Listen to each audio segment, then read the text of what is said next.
अस्सलाम वालेकुम दोस्तों, जैसा कि आप जानते हैं कि यूके और यूरोप में ब्रेग्ज़िट डील फाइनल हो चुकी है और 31 दिसंबर 2020 को बरतानिया यूरोप से अलग हो जाएगा और इसके साथ ही 1 जनवरी 2021 को यूके की न्यू इमिग्रेशन पॉलिसी इम्प्लीमेंट हो जाएगी। अगर इस सिचुएशन में देखा जाए तो हम कह सकते हैं कि बरतानिया का यूरोप से अलग होना कम से कम हम एशियन यानी इंडिया, पाकिस्तान और बांग्लादेश के लिए इंतहाई सूदमंद साबित हो सकता है, बिकॉज़ बरतानिया एक मजबूत और फेयर यानी मुनसिफाना पॉइंट्स पर मबनी निज़ाम लाने के लिए इमिग्रेशन सिस्टम इंट्रोड्यूस करवा रहा है, जिससे हाई स्किल वर्कर या लो स्किल वर्कर दोनों के लिए फ़ायदा मंद है। बल्कि एक ऐसा प्लेटफार्म प्रोवाइड किया जा रहा है जिसको इस्तेमाल करते हुए कोई भी क्वालिफाइड पर्सन इससे भरपूर फ़ायदा उठा सकता है, हुआ वो किसी भी कंट्री से बिलोंग करता हो। इसी वजह से हम एशियन भी इससे भरपूर इस्तेफ़ादा हासिल कर सकते हैं, क्योंकि हम पर से यूरोपियन की प्रेफरेंस को ख़त्म कर दिया गया है। अब यूरोपियन को भी नॉन यूरोपियन की तरह ही डील किया जाएगा।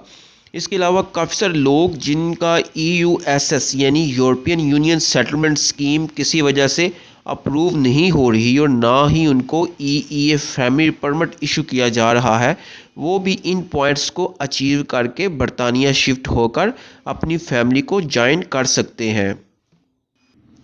अब आते हैं हम इस पॉइंट सिस्टम से कैसे फ़ायदा हासिल कर सकते हैं। काफ़ी सारे लोग कंफ्यूज हैं कि 70 पॉइंट्स कैसे हासिल किए जा सकते हैं। इनको मुश्किल पेश आ रही है कि किस तरह मुमकिन हो सकता है कि 70 तो बहुत सारे पॉइंट्स हैं, इनको कौन कलेक्ट कर सकता है। तो आज हम आपको बड़े सिंपल तरीके से यूके गवर्नमेंट के ग्राफ टेबल के ज़रिए ये बात समझाएंगे कि आप कैसे ये 70 पॉइंट्स हासिल कर सकते हैं। ये बहुत ही इजी है, बिल्कुल आपको इसमें कंफ्यूज होने की ज़रूरत नहीं, क्योंकि उन्होंने पॉइंट्स ऐसे रखे हैं कि वो एक एक पॉइंट नहीं बल्कि किसी कैटेगरी के 10 पॉइंट्स है और किसी कैटेगरी में 20 पॉइंट्स है। तो अगर आप कोई एक कैटेगरी पूरी करते हैं तो आपको यकमुश्त 20 पॉइंट्स हासिल हो सकते हैं। इट्स मीन के यूके गवर्नमेंट ने जो पहली 3 कैटेगरीज रखी हैं, अगर वो आप कंप्लीट कर लेते हैं तो आपको 50 पॉइंट्स मिल जाएंगे। आप नीचे ये ग्राफ देख सकते हैं, इस ग्राफ को देखकर आप बिल्कुल आसान तरीके से समझ आ जाएगा और बहुत ही इजी होगा कि आप अभी से अपनी तैयारी शुरू करें और बाकी जैन 2021 में जैसे ही ये पॉलिसी इम्प्लीमेंट होती है तो आप इसको अप्लाई कर सकते हैं। कोशिश कीजिएगा इस वीडियो को ज़्यादा से ज़्यादा दोस्तों के साथ शेयर करें। हो सकता है सिर्फ ये वर्बल इन्फॉर्मेशन देने से ही हमारे कई दोस्तों का फ़ायदा हो जाए, तो ये बहुत अच्छी बात है। आप ये ग्राफ्स के पॉइंट देख सकते हैं, ये बहुत सिंपल है। जैसा कि उनके आगे कैटेगरी दी गई है कि इस पॉइंट की कौन सी कैटेगरी है, इसके बाद इसकी वैल्यू बताई गई है कि नेसेसरी है या ट्रेडेबल। इसके बाद नेक्स्ट पॉइंट्स बताए गए हैं कि जो टास्क आप कंप्लीट करते हैं तो इस पर आपको कितने पॉइंट्स मिलेंगे। चलिए हम एक एक करके पॉइंट्स को आपके साथ ब्रीफली डिस्कस करते हैं ताकि आपके लिए आसानी हो जाए। तो पहली जो कंडीशन रखी गई है वो जॉब ऑफर लेटर है, जो कि अप्रूव स्पॉन्सर की तरफ से इशू होगा और ये नेसेसरी है। इसके पॉइंट्स भी अच्छे हैं, यानी इसको कंप्लीट करने पर आपको 20 पॉइंट्स मिलेंगे। यूके गवर्नमेंट की एक वेबसाइट है जिसके ऊपर उन्होंने अप्रूव्ड एम्प्लॉयज़ की लिस्ट रखी है और वो list almost every month update होती है।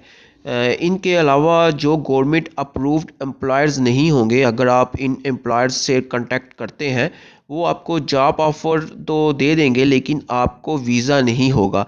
तो ये आपने मेक श्योर करना है कि जब भी आप इस बेस पर अप्लाई करते हैं तो जिस कंपनी का आप जॉब ऑफ़र लगाते हैं तो आपने ये चेक कर लेना है कि ये एम्प्लॉयर यूके गवर्नमेंट से मंजूर शुदा हो। इसका लिंक हम अपनी डिस्क्रिप्शन में दे देंगे, आप वहाँ से इन एम्प्लॉयर्स की लिस्ट को चेक कर लीजिएगा। इसी वेबसाइट के थ्रू आपने ये भी चेक कर लेना है कि इसके पास गवर्नमेंट की तरफ से लोगों को हायर करने की परमिशन है या नहीं।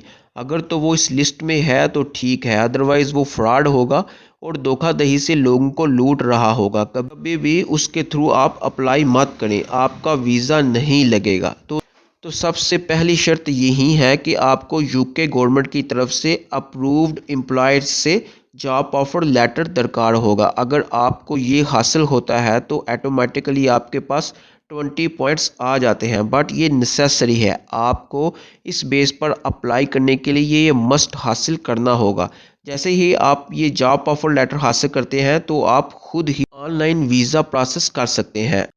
आपको किसी एजेंट या कंसल्टेंट की ज़रूरत नहीं, किसी को अज़ाफ़ी पैसे देने की ज़रूरत नहीं। आप ना धोखा खा सकते हैं और ना किसी के पीछे भागने की ज़रूरत है। आप अपने घर पर बैठे बड़े आराम के साथ ऑनलाइन अप्लाई कर सकते हैं, जो कि बहुत ही सिंपल है। आपको स्टेप बाय स्टेप वो आपको गाइड करता है। सेकंड पॉइंट जो कि आप इस लिस्ट में देख सकते हैं वो है job eight appropriate skill level. ये भी नेसेसरी है और इसके 20 पॉइंट्स हैं। इसका मतलब क्या है? सिंपल अल्फाज में ये कि आप जिस जॉब में अप्लाई कर रहे हैं तो वो आपकी स्किल्स के मुताबिक होनी चाहिए। अगर वो जॉब आपकी स्किल्स के मुताबिक नहीं है, यानी आपने डिग्री कोई और हासिल की है और जॉब की कैटेगरी कोई और है, तो वो आपका वीज़ा अप्रूव नहीं होगा, वह आपने जॉब ऑफर लेटर हासिल भी किया हो। इसके लिए अगर आप ये कैटेगरी कंप्लीट करते हैं तो आपको 20 पॉइंट्स मिलेंगे, जैसा कि आप ग्राफ में देख सकते हैं। मिसाल के तौर पर आपके पास आईटी की डिग्री है तो आपको आईटी ही की फील्ड में अप्लाई करना चाहिए। इसके अलावा आईटी की डिग्री होने की वजह से आप हायर स्किल्स में आते हैं, जो कि बहुत अच्छी बात है। इसके अलावा आप खुद भी अपनी क्वालिफ़िकेशन लेवल गवर्नमेंट की वेबसाइट पर जाकर चेक कर सकते हैं। इसका लिंक भी आपको डिस्क्रिप्शन में मिल जाएगा कि आप हायर स्किल्स ग्रुप में आते हैं या नहीं आते। अगर आप इस कैटेगरी में आते हैं तो आप लकी हैं, क्योंकि आपको ऑटोमेटिकली 20 पॉइंट्स मिल जाएंगे। तीसरी जो कैटेगरी है वो है speak English at requires level, और ये भी नेसेसरी है, लाजिम है। इसके बगैर आप अप्लाई नहीं कर सकते। और इसके पॉइंट्स उन्होंने रखे हैं वो है 10 पॉइंट्स। जैसा कि आप जानते हैं कि इंग्लैंड एक इंग्लिश कंट्री है और इसकी ऑफिशियल लैंग्वेज भी इंग्लिश है।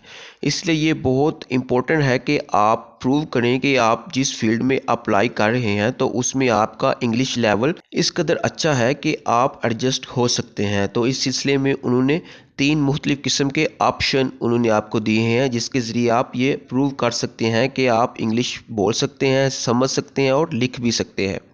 और जो पहला ऑप्शन है वो है आइट्स, जो कि इंडिया पाकिस्तान में स्टूडेंट्स अप्लाई करने से पहले करते हैं, मगर इस कैटेगरी में उन्होंने जो पॉइंट्स रखे हैं वो बहुत कम है। यानी अगर आप 4.5 से 5.0 तक आइट्स में नंबर लेते हैं तो ये आपके लिए काफ़ी हैं, आप वीज़ा के लिए अप्लाई कर सकते हैं। अगर आइट्स आपके पास नहीं है तो ब्रिटिश कौंसिल के अंडर एक प्रोग्राम है इंग्लिश स्पीकिंग का, वो एग्ज़ाम आपको पास करना पड़ेगा। और अगर ये ऑप्शन भी आपके पास नहीं, तो अगर आपने यूके में स्टडी की है, यानी आपने डिग्री किसी भी यूके की यूनिवर्सिटी से हासिल की है, तो आपको इंग्लिश प्रूव करने की ज़रूरत नहीं, आप ऑटोमेटिकली क्वालिफाई हो जाएंगे। और जो तीसरा ऑप्शन इंग्लिश का है वो है कि अगर आपकी डिग्री बरतानिया से बाहर किसी और कंट्री की है लेकिन आपके सारे सब्जेक्ट्स इंग्लिश में है, तो आपको एक अलग से डॉक्यूमेंट लगा सकते हैं जिसको एकेडमिक क्वालिफ़िकेशन लेवल स्टेटमेंट कहते हैं। और ये डॉक्यूमेंट्स लेने के लिए आपको नीचे दिए गए लिंक पर अप्लाई करना पड़ेगा। आपको अपनी डिग्री इस वेबसाइट में सबमिट करवाना पड़ेगी, तो वो सिस्टम बताएगा कि जो डिग्री आपने सबमिट की है वो हमारी रिक्वायर्ड क्वालिफ़िकेशन लेवल के मुताबिक है या नहीं। तो इन तीनों पॉइंट्स में कोई भी आप ऑप्शन सेलेक्ट कर सकते हैं कि आपका इंग्लिश क्वालिफाइड लेवल हो जाएगा। अगर आप ये तीनों नेसेसरी फील्ड्स अचीव करते हैं तो आपको ऑटोमेटिकली 50 पॉइंट्स हासिल कर लेते हैं। तो रिमेनिंग आपको 20 पॉइंट्स और चाहिए, जिसके लिए नेक्स्ट जो पॉइंट्स हैं वो सैलरी का है कि अगर आपकी सैलरी 20,480 पाउंड से कम है तो आपको कोई पॉइंट नहीं दिया जाएगा, क्योंकि आप लो सैलरी में आते। लेकिन अगर आपकी सैलरी 23,040 पाउंड से अबव है या 25,599 पाउंड के मिड में है तो आपको 10 पॉइंट्स दिए जाएंगे।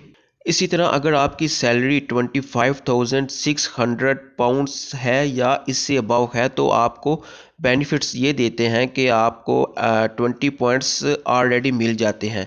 अगर 25,600 पाउंड्स पर ईयर आपको सैलरी ऑफ़र की जाती है तो भी आप लकी हैं, आपको ऑटोमेटिकली 20 पॉइंट्स मिल जाएंगे। नेक्स्ट जो कैटेगरी दी गई है वो है जॉब शॉर्टेज ऑक्यूपेशन, यानी वो ऑक्यूपेशन जिनके यूके में शदीद किल्लत है।